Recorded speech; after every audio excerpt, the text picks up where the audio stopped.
5 numéros, Chanel, Paris. Numéro 1, la rue Cambon. S'engouffrer dans la rue Cambon, synonyme de Chanel, et faire défiler les numéros. Le 21 où tout a commencé lorsqu'en 1910, Gabrielle Chanel ouvre un magasin de chapeaux. Puis le 29, le 25, le 23 et le 27. Et désormais le 19, qui au fil des saisons présente les collections de Karl Lagerfeld. Entrer enfin au 31, l'adresse de toute une vie. Gravir l'escalier que tant de clientes et de célébrités ont descendu. Coco l'a tapissé de miroirs pour que ses modèles s'y démultiplient à l'infini et sa légende s'y reflète à jamais. S'asseoir sur une marche, le poste d'observation où mademoiselle, protégée des regards, surveillait la présentation de ses collections. Gagner les salons du premier étage. Jusqu'en 1971, les mannequins jeunes filles de la bonne société y présentent quotidiennement les modèles.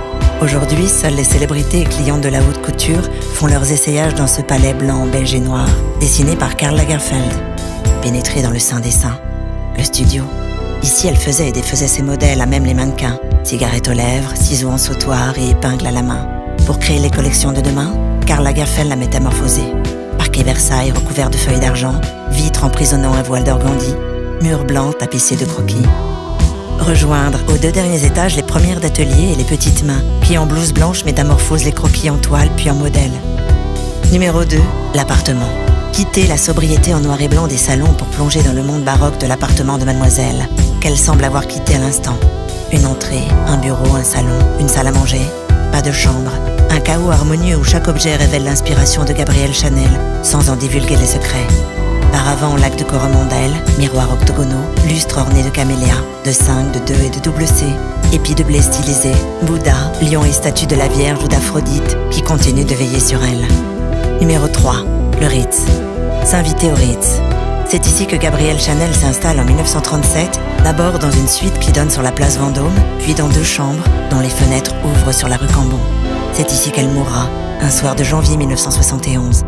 Numéro 4, le 18 place Vendôme. Poussez la porte de l'hôtel Cressard que la maison Chanel réaménage entièrement en 1997 pour y accueillir la joaillerie. Elle fut d'ailleurs la première femme et la première couturière à mettre un pied sur ce territoire précieux où scintille désormais son nom. La place Vendôme.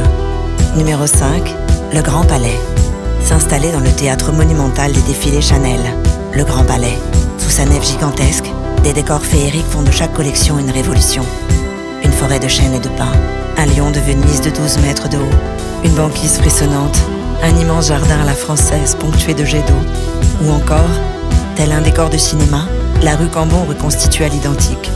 Avec Karl Lagerfeld, la mode devient le monde et Paris demeure, éternel, vêtu de Chanel.